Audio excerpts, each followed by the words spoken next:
Ang tunay na dahilan sa away, o tampuhan, ni na Vice Ganda at MC Mua ay hindi isang malicious drama, ito ay bunga ng build-up ng hurt feelings at unspoken frustrations na lumutang sa kanilang bonding trip sa Palawan nitong Mayo 2025.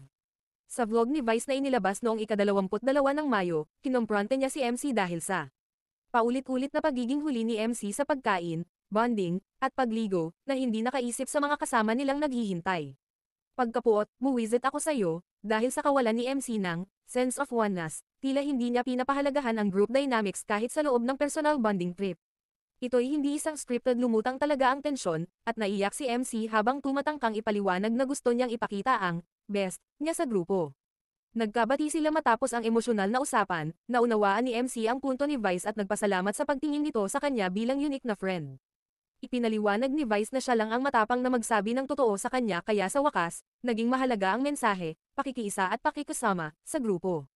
Ayon kay Vice, hindi ito tungkol sa inggit o galit, ito ay build-up of unspoken feelings, misunderstanding, and emotional exhaustion, na nag-trigger ng tampuhan at ang pangangailangang magpahinga muna. Bago ang Palawan trip, nawala si MC, kasama si Lassie, sa noontime show. May mga insiders na nagsasabing kusang loob silang nagpahinga para sa sarili, pero pinaniniwalaan din na kaugnay ito ng build-up ng tensyon sa set dahil sa bad vibes ni MC, lalo pat may mga creative tension di umano sa pagitan nila ni Vice. Si Vice ay nag-open up sa It's Showtime noong ika-19 ng Hunyo, sinabi niya na, may tampuhan, nasaktan siya pero mahal pa rin niya si MC at, nandito lang ako palagi, kapag ready na siyang bumalik. Si MC ay tahimik pa rin, pero may mga cryptic stories siya sa social media tungkol sa timing at emotional honesty. Nagpapahiwatig na nagpa-process pa rin siya. Nagustuhan mo ba ang content na ito?